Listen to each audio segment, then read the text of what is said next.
satukan jiwa raga. Assalamualaikum warahmatullahi wabarakatuh. Waalaikumsalam warahmatullahi wabarakatuh. Alhamdulillahirabbil alamin wa bihi nasta'inu ala umuri dunya waddin. Wassalatu wassalamu ala asyrafil anbiya'i wal mursalin wa ala alihi washabihi ajmain. Amma ba'du. Rekan-rekan mahasiswa yang berbahagia, dan semoga dalam kesempatan ini kita selalu dalam keadaan sehat walafiat dan selalu dalam lindungan Allah Subhanahu wa taala. Amin.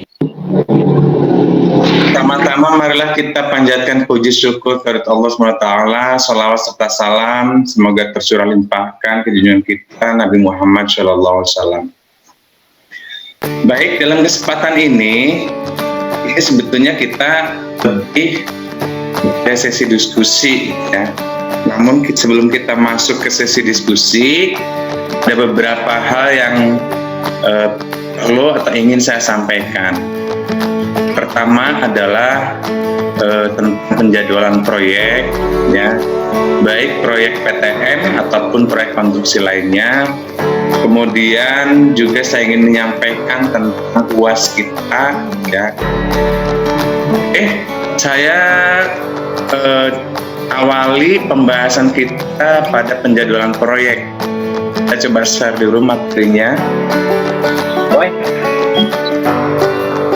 Ini materi saya apakah cukup terlihat? Terlihat Pak, jelas. Slide-nya terlihat ya? Pak. Bagus, jelas. Ya, oke. Sebetulnya ini juga sudah 14 ya, harusnya ini juga di materi ke-15.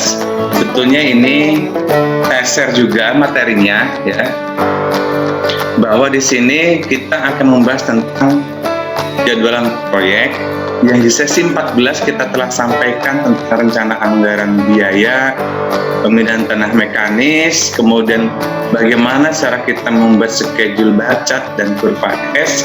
Yang saat ini saya ingin menyampaikan tentang penjalanan proyek menggunakan critical path method atau CPM ya. Yang walaupun nanti tentang CPM ini akan dibahas lebih lanjut mata kuliah yang lain. Ada mata kuliah perencanaan dan kontrol, juga ada mata kuliah manajemen proyek dan konstruksi. Pertama-tama saya ingin menjelaskan tentang hal-hal yang perlu diperhatikan dalam menyusun jadwal pelaksanaan proyek. Sebetulnya ini juga berlaku secara umum, artinya secara umum adalah semua jenis proyek gitu ya, bukan hanya PTN. Yang pertama adalah secara teknis jadwal yang disusun harus dapat dipertanggungjawabkan. Yang kedua, disusun berdasarkan perhitungan yang akurat sesuai SDM, waktu, sumber daya, dan biaya. Tiga, sesuai dengan sumber daya yang tersedia atau sumber daya yang bisa didapatkan. Keempat, fleksibel terhadap perubahan yang mungkin terjadi. 5, dibuat detail untuk bisa digunakan sebagai alat ukur hasil yang dicapai. 6, dapat menampilkan kegiatan pokok yang kritis. Nah, ini CPM, ini perbedaannya ada di sini, dapat menampilkan kegiatan pokok yang kritis.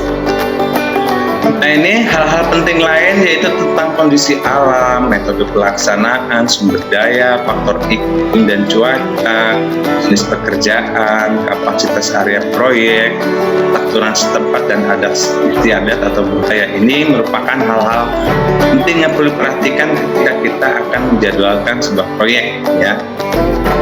Selanjutnya ada faktor penentu pembuatan jadwal rencana pelaksanaan proyek. Ada beberapa poin ya. Nah, saya catat di sini secara ini ada 5 poin penting. Nah, ini nanti bisa dibaca saja. Kemudian ada jenis jadwal pelaksanaan proyek, jadwal waktu tertentu.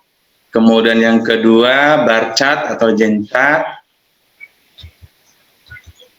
Kemudian yang ketiga, saya akan menyampaikan tentang diagram PET atau program evaluation and review teknik. Nah, di mana ini adalah sebuah model pada manajemen proyek yang didesain untuk menganalisa dan mempresentasikan tiap pekerjaan dalam proyek. Diagram PET dapat mempresentasikan urutan aktivitas atau tergantung antar aktivitas. Kelebihannya adalah dapat mempresentasikan relasi antar aktivitas, kemudian sesuai untuk pelaksanaan proyek besar. Dan lebih efisien, ini diantara kelebihannya. Oke, yang ingin saya terangkan lebih mendetail adalah tentang langkah-langkah proses perencanaan diagram PET atau metode CPM, gitu ya.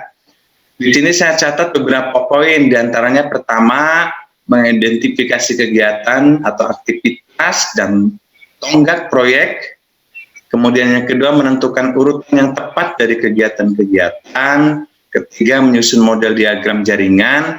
Keempat, memperkirakan waktu yang diperlukan untuk masing-masing kegiatan. Kelima, menentukan tahapan dan jalur kritis. Dan keenam, melakukan pemantauan dan evaluasi serta koreksi pada diagram selama proyek berlangsung. Ini langkah-langkah dasarnya ya. Nah, yang tidak kalah penting, ini di sesi 14 juga ini sudah disampaikan. Sebelum kita menentukan penjadwalan proyek, ya, apalagi di sini kita akan menggunakan metode critical path method (CPM). Kita perlu tahu terlebih dahulu hubungan antara pekerjaan, ya. Kalau secara teori hubungan antara pekerjaannya diantaranya adalah ini, ada start to start, ada start to finish, ada finish to finish, ada finish to start. Start to start itu maksudnya gimana? Nah, start to start itu hubungan suatu pekerjaan yang menyatakan pekerjaan A atau pekerjaan 1 dengan pekerjaan B atau pekerjaan 2 dapat dimulai secara bersamaan. Itu masuk ke kategori urutan pekerjaan atau jenis pekerjaan start to start. Kemudian yang kedua tentang start to finish. Maksudnya ini adalah menyatakan bahwa pekerjaan A baru bisa diakhiri, ya, atau baru bisa diselesaikan jika pekerjaan B sudah dimulai, ya. Kemudian yang masuk ke kategori pekerjaan finish to finish, yaitu adalah suatu dapat dinyatakan apabila pekerjaan A dan B dapat selesai bersamaan. Ya, di sini finish to finish itu pekerjaan satu dengan pekerjaan lainnya bisa diselesaikan secara bersamaan, walaupun mungkin saja mulainya tidak bersamaan, tapi selesainya harus bersamaan, ya. Kemudian ada kategori finish to start. Nah, finish to start itu menyatakan bahwa pekerjaan B bisa dimulai setelah pekerjaan A selesai. Maka pekerjaan satu pekerjaan satunya telah dimulai, ya, baru hubungannya menyatakan pekerjaan B bisa dimulai, atau pekerjaan kedua baru bisa dimulai apabila pekerjaan A sudah selesai. Pekerjaan kedua bisa dimulai apabila pekerjaan satu sudah selesai. Tentu tipe-tipe pekerjaan ini ada yang jenisnya finish to start, ada finish to finish, ada start to finish, ada start to start. Nah, itu adalah secara logika dalam kita menyusun diagram PET atau dalam kita membuat penjadwalan menggunakan metode critical path method. Nah, sekarang kita akan bahas bagaimana cara kita menentukan jalur kritis dan bagaimana pola kerja critical path method itu seperti apa, gitu ya. Nah, saya terangkan bagaimana langkah-langkahnya atau bagaimana teorinya critical path method itu. Nah, critical path method ini menjadi penting kita gunakan orang-orang lapangan, orang-orang bagi engineer, ya. Khususnya di sini bagi manajemen, critical method itu sangat berarti, sangat penting apabila suatu proyek itu sangat terikat dengan waktu. Maksudnya waktu targetnya itu sangat cepat. Nah, maka ini sangat membantu menggunakan diagram path method ini. Nah, menggunakan diagram path method itu akan kita temukan pekerjaan-pekerjaan mana saja yang waktunya sangat ketat, tidak boleh terlambat 1 hari pun. Kemudian kita akan menemukan item-item pekerjaan manakah yang mempunyai toleransi waktu, gitu ya. Ini nggak apa-apa, nggak selesai sekian hari, ini maksimal boleh selesai sekian hari. Nah, kita coba terangkan bagaimana teorinya untuk membuat jalur kritis dalam critical path method. Oke, saya lanjutkan. Nah, ini masih terlihat ini slide-nya. Slide saya terlihat, teman-teman sekalian? Ada Pak. Terlihat Pak, terlihat. Jelas Pak, jelas. Jelas Pak, jelas. Jelas Pak. Ini adalah contoh diagram critical path method ya, atau diagram path atau CPM gitu ya, atau critical path method. Nah, ini aturannya adalah bahwa satu kegiatan hanya boleh diwakili satu anak panah. Nah, jadi bukan nomor 1, 2, 3, 4, 5, 6 dan seterusnya. Pekerjaannya bukan itu. Tapi item pekerjaannya diwakili oleh A, B, C, D dan seterusnya. Yang dimana A itu nanti kita harus definisikan A itu adalah pekerjaan apa, B pekerjaan apa, dan C pekerjaan apa. Maka di dalam satu anak panah ini harus disertakan jumlah atau target waktu selesainya berapa hari, pekerjaan A berapa hari, contoh di sini 10, pekerjaan B 8 hari, pekerjaan C 12 hari. Ini artinya pekerjaan A, B, C ini mulainya bersamaan ya, dimulainya bersamaan tetapi selesainya dalam waktu yang berbeda-beda. Contohnya A hanya 10 hari, B hanya 8 hari, dan C hanya 12 hari. Nah, ini berarti masuk ke kategori hubungan ini menyatakan pekerjaan A baru bukan, hubungan ini menyatakan dapat bukan. Nah, ini berarti kategoris ABC itu kategori start to start ya. Nah, jika anak panah seperti ini, jika kondisinya ini mengartikan bahwa ABC adalah SS atau start to start. Oke, kalau dengan D ini berarti finish to start. Setelah pekerjaan A finish, baru pekerjaan D bisa mulai. Atau B dengan E, B dengan F, ini finish to start. Apabila pekerjaan B selesai, pekerjaan E dan pekerjaan F baru bisa dimulai. Sedangkan pekerjaan E dan pekerjaan F ini adalah start to start, bisa dimulai secara bersamaan. Walaupun waktu penyelesaiannya berbeda. Pekerjaan E waktu selesainya 27 hari misalkan. Kemudian pekerjaan F waktu selesainya 7 hari. Nah, angka ini ya, angka 10, 8, 12 dan lain sebagainya bisa dinyatakan dalam waktu satuan jam, bisa dalam satuan hari, bisa dalam satuan minggu, dan bisa juga dalam satuan bulan. Ya, tergantung apa lamanya waktu pekerjaan tersebut, kemudian kita aplikasikan ke dalam satuan jam, atau satuan hari, atau satuan minggu, atau satuan bulan. Oke, kemudian selanjutnya, bagaimana cara kita menunjukkan jalur kritis ya? Dari teori tadi bahwa satu anak panah diwakili satu item pekerjaan, dan kemudian teorinya bagaimana cara mengerjakannya. Oke, contoh misalkan ya, berdasarkan kita dalam menentukan metode bar chart bahwa pekerjaan A itu harus selesai dalam waktu 10 hari, pekerjaan B 8 hari, pekerjaan C 12 hari, dan seterusnya, maka kita aplikasikan dalam CPM. Nah, bagaimana contohnya? Misalkan satu pasti start, satu kedua, ini pekerjaan urutannya ya, urutan pekerjaan. Apakah semua CPM harus 8 urutannya? Ya, itu tergantung kebutuhan. Bisa kurang dari 8, bisa juga lebih dari 8. Nah, pekerjaan A, B, C, dan seterusnya, seperti ini langkah-langkah membuatnya. Dan kemudian juga ada pekerjaan dummy, ada dummy 1, ada dummy 2, yang ditandai oleh garis-garis putus. Seperti ini maksudnya adalah pekerjaan dummy.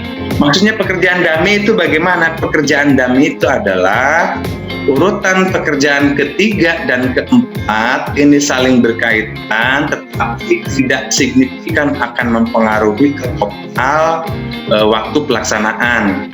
Atau 5 dengan 7 ini saling berkaitan sebetulnya, tapi ini tidak akan terlalu berpengaruh terhadap total waktu penyelesaian. Itu kami, ya. Nah, setelah seperti ini, maka A tadi kita masukkan berapa? 10 hari, B 8 hari, E 12 hari, dan seterusnya. Jadi seperti ini.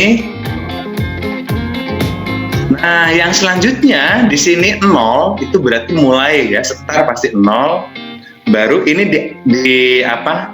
Lingkaran itu dibentuk menjadi 3 bidang seperti ini, ya, 3 bidang. Di bidang ini menunjukkan urutan pekerjaan, kemudian bidang ini menunjukkan berapa lama waktu setar, gitu ya. Dari mulai setar, contoh yang kedua ini 10, berarti ini urutan kedua atau pekerjaan B ini dikerjakan setelah waktu 10 hari, ya, atau setelah pekerjaan A selesai. Maka disinilah waktunya dicatat menjadi 10. Begitu juga yang 3, ininya 8, yang C 12. Nah, sama seperti ini. Nah, sedangkan urutan kelima ini 35.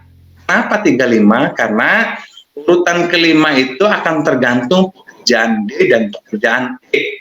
Nah, di mana dicatatnya? Berapa dicatatnya di sini, yang D atau yang E? Nah, tentu ini yang terlama yang dicatat. Yang terlama itu yang mana?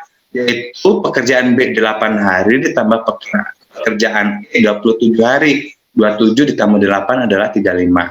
Nah, itu yang terbesar berarti yang kita catat di sini.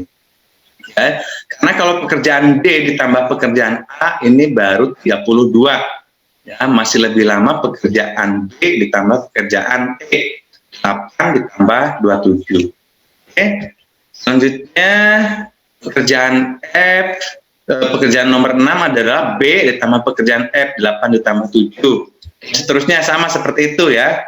Semuanya sama seperti itu. Nah, baru kemudian bagaimana menentukan angka di bawahnya, ya. Karena yang mempunyai jalur kritis itu adalah yang mempunyai angka sama antara angka atas, contoh di sini angka atasnya, contoh yang pekerjaan akhir dia yang 8, ini 50, di bawahnya pasti harus 50, ya. Nah, ini adalah merupakan kategori pekerjaan yang kritis. Apabila menemukan angka atas dan angka bawah itu sama, maka urutan pekerjaan itulah yang kritis, ya. Nggak boleh lewat. Nggak boleh waktunya terlambat 1 hari pun, gitu ya. Oke. Kemudian bagaimana cara menentukan angka di bawah seperti ini, gitu ya. Cara menentukan angka di bawah seperti ini, kalau di nomor kita caranya adalah ditarik. Kalau yang pertama menentukan angka di atas itu dimulai dari setar, ya. Kalau menentukan angka di bawah ini dimulai dari finish. Finish sampai setar. Kebalikannya, ya. Kalau angka di atas tadi dimulai dari setar, ya, kalau angka di bawahnya kita mulai dari finish. Contoh ini, pekerjaan urutan kelima ini ditarik dari finish, ya, dari finish ke setar. Ini finishnya adalah 50 hari, gitu ya. Nah, apabila 50 hari dikurangi 15, maka di sini 35. Nah, berarti ini kategori kritis nih, yang urutan kelima ini kategori kritis karena angka atas dengan angka bawah sama. Kemudian yang keenam itu bagaimana menentukan di sini angkanya 30. 30 adalah dari angka 50 dikurangin 20, maka di sini 30. Nah, ini beda angka atas dengan angka bawah. Berarti ini bukan kategori yang kritis, ya. Selanjutnya, ini 50 dikurangin 8, ini 42. Ini berbeda angka atas dengan angka bawah. Ini juga mengartikan ini bukan urutan yang kritis. Nah, kemudian ini yang kedua di sini di bawahnya ininya adalah 13. 13 itu dari mana? Dasarnya 35 dikurangin 22, maka di sini 13. Kemudian yang ketiga yang di bawah ini adalah 35 dikurangin 27. Berarti di sini 8. Nah, ini berarti masuk ke kategori jalur kritis. Angkanya sama, atas dan bawah. Begitu yang keempat, sama caranya.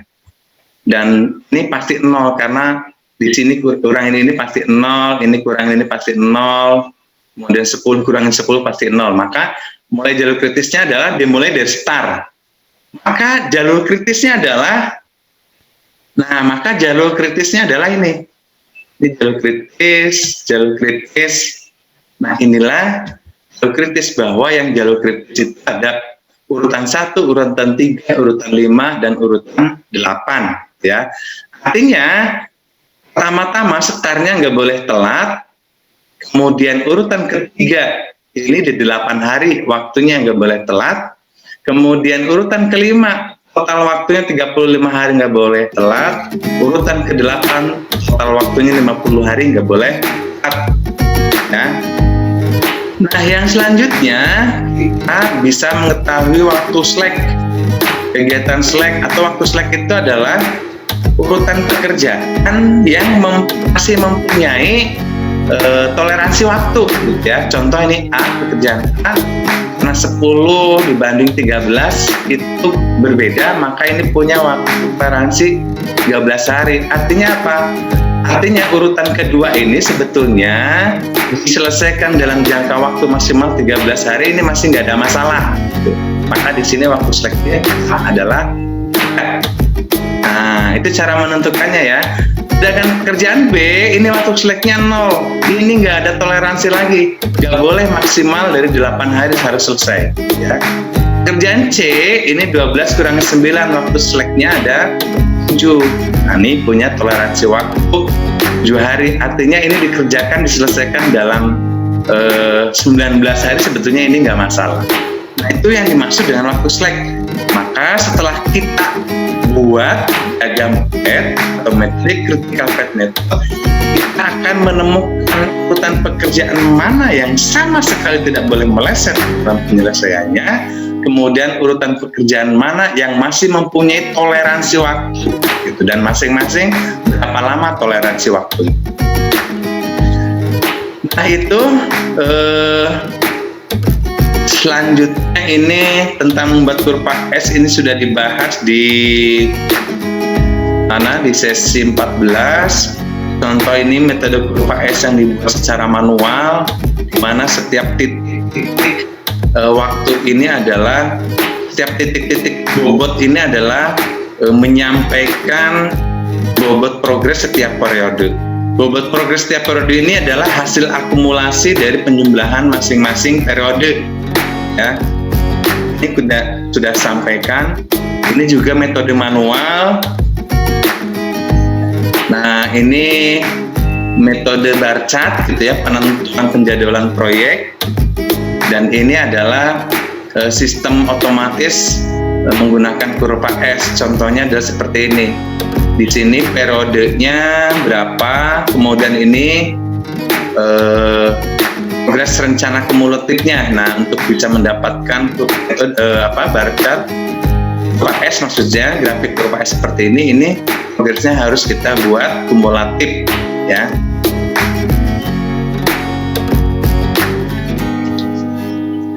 Saya rasa itu hal penting yang ingin saya sampaikan. Selanjutnya kita masuk ke sesi diskusi. Cuman sebelum saya masuk ke sesi diskusi, saya ingin sampaikan tentang UAS terlebih dahulu. Saya UAS-nya dalam kesempatan ini adalah project, ya. Apa projectnya? Sebetulnya sudah ada di tugas sesi 14. Cuman ternyata saya cek tadi, saya ada telat membagikannya. Sebetulnya saya sudah dari minggu yang lalu membuat materi dan tugasnya, ternyata saya cek tadi belum publikasi, gitu. Baru saya saja yang bisa melihat, baru saya publikasi tadi. Teman-teman sekalian, apakah sudah dilihat di sesi 14? Sudah, Pak. Sudah ya. Nah, ini mungkin saya harap semua diaktifkan videonya agar kita saling bertatap muka, ya. Saya ingin jelaskan dulu apa sih tugas proyeknya. UAS-nya berbentuk project. Projectnya apa? Saya coba share di Edlink-nya, ya.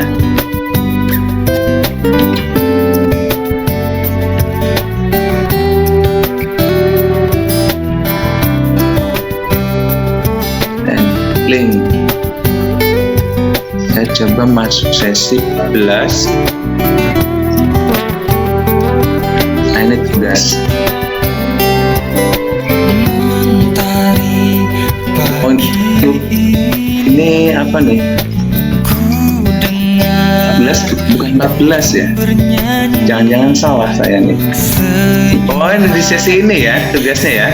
Sesi 15 nih, UTS-nya nih. Nah, inilah, bisa terlihat ini? Bisa terlihat? Terlihat Pak, terlihat. Nah, ini adalah objeknya adalah buatlah artikel minimal 1 halaman dan maksimal 2 halaman, dilengkapi foto penulis dengan tema tentang pemindahan tanah mekanis. Artikel harus memuat suatu problem atau kendala pekerjaan tanah, kemudian dibahas berdasarkan teori atau peraturan dan perundangan.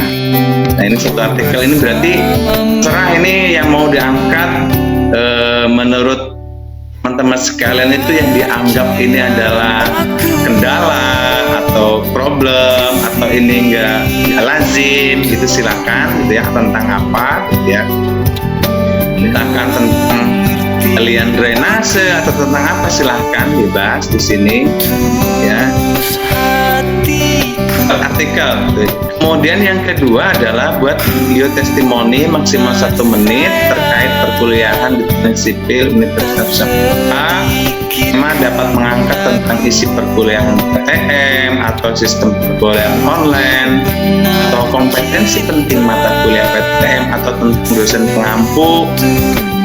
Cuman dosen pengampu yang boleh dikritisi karena ini mata kuliahnya PTM, jadi yang boleh dikritisi berarti saya di sini, jangan mengkritisi dosen yang lain gitu ya dalam video testimoninya. Nah, ini tugas ini sebagai pengganti UTS, pengganti UAS ya. Nah, terkait nanti berarti ini tetap di Sumo karena UAS kita online yang menggunakan aplikasi Sumo. Sumo artikelnya harus diunggah ya. Pertama-tama berarti menulis artikelnya paling pertama foto dan nama gitu ya, baru isi artikelnya ya, diunggah di Sumo ya. Kemudian video kemungkinan tidak bisa diunggah di Sumo, boleh di WA ke saya atau juga email ya. Jadi boleh di WA, boleh juga email. Udah pada tahu email saya? Email saya kalau belum tahu boleh dicatat. Ada mungkin ya Pak ya. Di WA juga boleh. Nah, itu kemungkinan nanti rencana saya bagi artikel yang bagus mungkin akan saya publish di media massa ya. Artikel yang menurut saya ini bagus nih, menarik, mungkin saya akan publish di media massa, entah itu Sukabumi Update atau entah itu Radar Sukabumi gitu ya. Nah, jadi silakan membuat artikelnya yang yang agak menarik. Oke, saya rasa itu hal-hal penting yang ingin saya sampaikan. Yang selanjutnya kita masuk ke sesi diskusi. Mungkin ada yang akan ditanyakan terkait PTM dan lain sebagainya, silakan. Mungkin saya harap ini tolong diaktifkan semua videonya agar kita saling bertatap muka. Karena kayaknya saya jarang bisa bertatap muka secara langsung kondisi saat ini. Sama Pak Antis pernah bertatap muka, sama Juanda Nur pernah bertatap muka, sama Susandiana saya pernah bertatap muka. Yang lainnya saya lupa, saya pernah bertatap muka secara langsung atau tidak gitu. Makanya saya harap ini diaktifkan videonya. Bikin acara Pak untuk pertemuan Pak biar tetap muka. Iya, itu saya juga mau, cuman kondisi sekarang ini pandemik ini makin ini PSBB akan diterapkan lagi, jadi was-was juga kita itu. Pernah, Sanksinya Pak, agak berat itu pelanggarannya gitu. Waktu di situ Gunung Pak, pernah Pak waktu acara maba itu? Oh iya, waktu maba ya kita ketemu Ya, ya. Pak. Cuman waktu maba itu karena banyak banget, banyak Jadi nggak banget fokus ini ya, Pak? mahasiswa. Jadi saya nggak hafal satu persatu gitu. Mungkin ya pada saat maba kita bertatap muka sebetulnya pada saat maba. Cuma mahasiswanya aja yang tahu Pak, wah itu Pak Faikun gitu kan. Ya, karena kan kalau dosen kan bisa dihitung pada saat maba itu ada berapa gitu. Kalau mahasiswa kan banyak banget gitu. Iya Pak. Oke, sekarang kita masuk sesi diskusi. Mungkin apa yang bisa kita diskusikan? Barangkali saya bisa menjawabnya, atau mungkin teman-teman yang lain yang bisa memberikan penjelasan lebih baik gitu. Mungkin ada yang bisa didiskusikan. Ini ada chat apa ya? Kita bisa on video. Oh.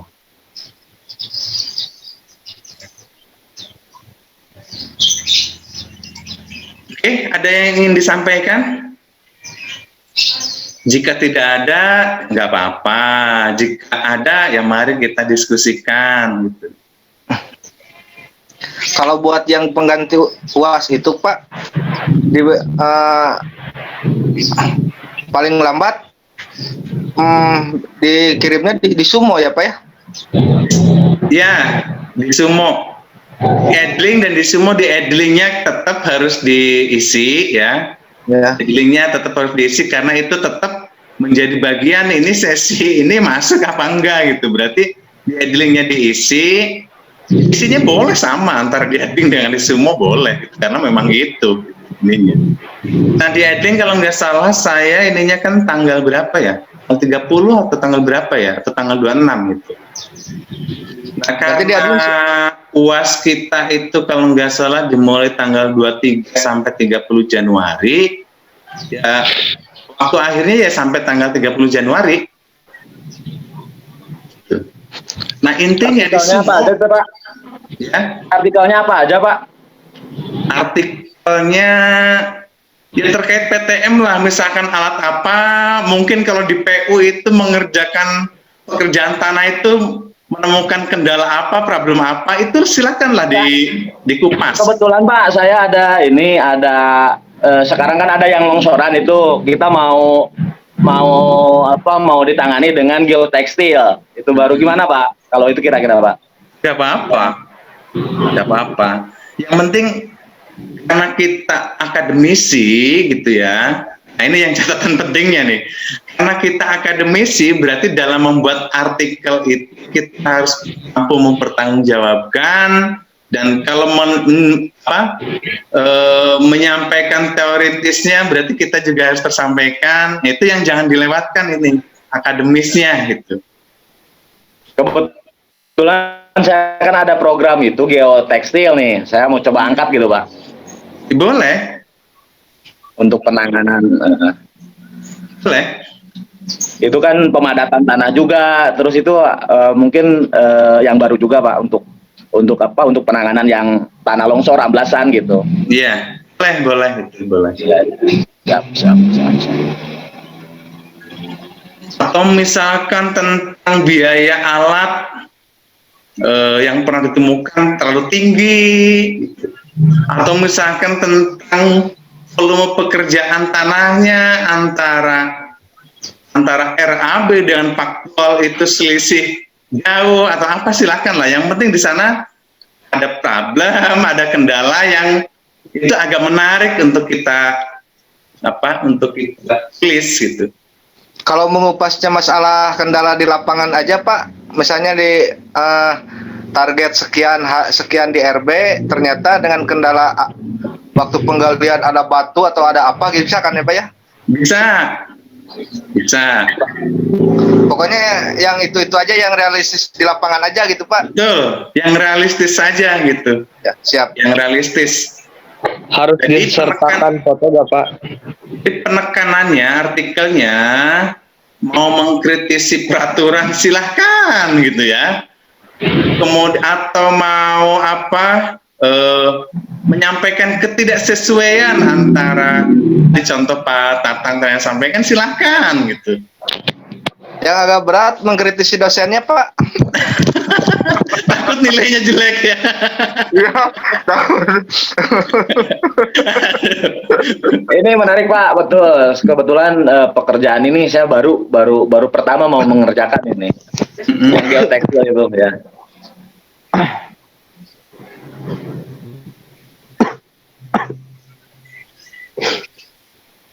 Silakan, apalagi yang bisa disampaikan. Ini ini udah banyak ya, ada 17 ya yang masuk ya. Cuman kan tadi ada yang menyampaikan tidak bisa mengaktifkan video, jadi yang munculnya kelihatan kayak sedikit. Ada lagi yang mau kita diskusikan? Siap. Lanjut Pak. Kalau buat video, Pak. Kalau buat video itu kan minimal 1 menit ya Pak ya. Kalau bisa sih maksimal sebetulnya 1 menit saja, nggak usah panjang-panjang. Maksud saya testimoni itu begini, boleh kita menyampaikan testimoni ini, kita menjaga nama baik alma mater kita, Nusa Putra gitu misalkan. Makanya lingkupnya boleh lingkupnya tetap lingkup perkuliahan Nusa Putra nih. Ya. Kalau mau mengkritisi dosennya boleh saja, tapi yang dikritisi saya, jangan yang lain. Yang lain saya tidak izinkan. Kalau mengkritisi dosennya, kalau mau dikritisi dosennya saya yang dikritisi. Dan yang lain. Berani Pak? Nggak berani. Ya kan pilihannya dua, mau dikritisi keburukannya atau mau disanjung kebaikannya, kan pilihannya itu. Itu aja Pak, paling disanjung kebaikannya aja Pak. Ya saya kan tidak bisa intervensi, silakan saya berikan kebebasan, mau kritisi kejelekan saya silakan gitu. Mau nyanjung kebaikannya juga silakan gitu. Ke ujung genteng aja kemarin nggak diajak ini. Takutnya malah lagi Pak. Dibawa bakar ikan kemarin ah. Izin Pak. Silakan. Yang testimoni itu berupa pengantar aja tentang proyek yang diangkat atau gimana Pak? Itu juga boleh. Misalkan kita testimoninya mau ngebahas tentang artikel tadi, juga boleh. Pengantarnya saja atau maksudnya berupa penjelasan detail aja, maksudnya atau sekilas? Penjelasan detail. Sekilas saja pengantar Pak ya? Sekilas itu harus menyampaikan hal yang menarik. Sekilas itu problemnya, kurang lebih isinya gitu. Pak, ya Pak. Kalau buat artikel boleh memuatkan atau nama CP atau PT, nggak boleh Pak? Di sini kalau mendapatkan izin dari PT tersebut silahkan. Tapi kalau nggak mendapat izin jangan. Ya takutnya nanti kalau di artikel kejelekan dimuat di Sukabumi update atau di ladar Sukabumi, nanti yang repot kita juga itu gitu, Pak. Makanya itu harus harus anonim, jangan menyebutkan nama. Kalau mau CP ya suatu CP, kalau mau PT ya suatu PT gitu, jangan menyebutkan. Paling izin kegiatan sehari-hari, problema dengan mandor, dengan pekerja boleh itu ya Pak ya? Boleh. Yang itu aja. Yang penting jangan personal mengatakan PTA atau CVA gitu. Ya. Atau mandor A ya, itu juga jangan gitu. Siap. Tapi kalau salah satu mandor, silakan saja, atau salah satu PT atau salah satu CP, silakan saja. Kan CP banyak, kita tidak bisa orang tidak akan menyalahkan kita gitu karena dia merasa tersinggung, misalkan kan CP banyak, bukan hanya itu, atau PT banyak, atau mandor banyak gitu. Kalau mandor pengawas Pak, aman Pak, yang di teknik ini juga kan banyak Pak yang pengawas. Ya. Ini banyak yang pengawas, ada juga yang mandor ini di kelas ini ya. Ya, banyak Pak. Oke. Ada lagi? Rival Agustiawan mau sharing? Enggak, Pak. Enggak. Oh, ini Pak, untuk artikel diketik. Diketik lah. Oh iya.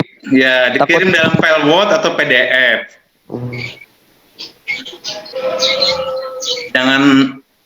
Jangan tulis tangan, nanti kalau yang punya tulisan khusus saya susah bacanya. Tulisan dokter ya Pak? Tulisan dokter gitu. Yang penting jangan nulis artikelnya, yang penting jangan plagiat, jangan tulisan orang kita begitu saja gitu. Yang penting jangan itu. Lebih baik apa yang pernah kita lihat itulah yang kita bicarakan. Lebih baik seperti itu. Siap. Kalau dengan kendala faktor alam bisa ya Pak? Bisa. Kayak sekarang kan seperti penggalian buat TPT kan dengan adanya udah beres, turun lagi longsoran gitu Pak. Ya, boleh. Kayak gitu-gitu diangkat, boleh.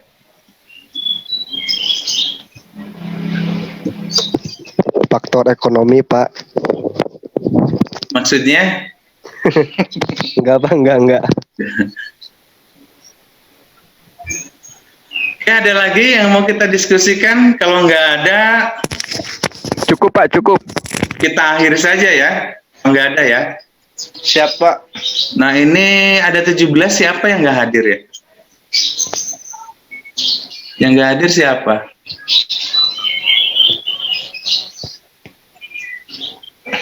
Iqbal kayaknya Pak. Oh ada Iqbal.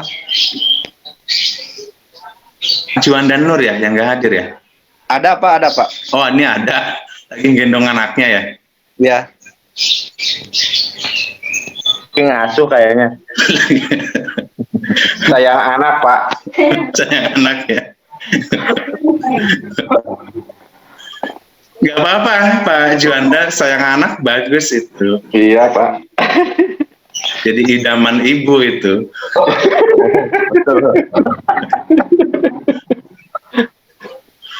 Oke, kalau nggak ada lagi yang akan kita diskusikan, maka live session pada kesempatan ini kita akhiri.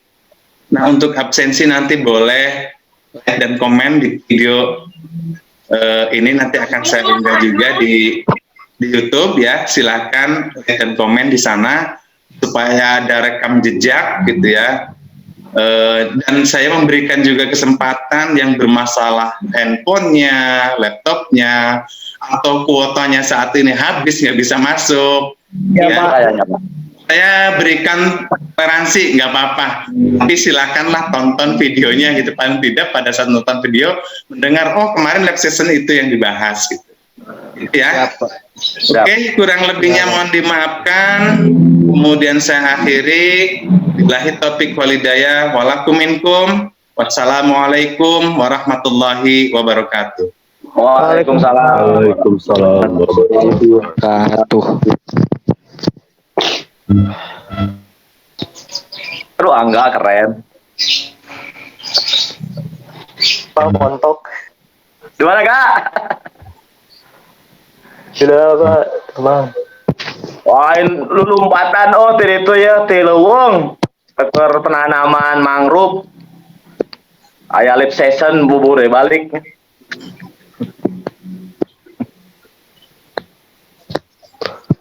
Aduh, Angga. Kaos kena keren, Kak.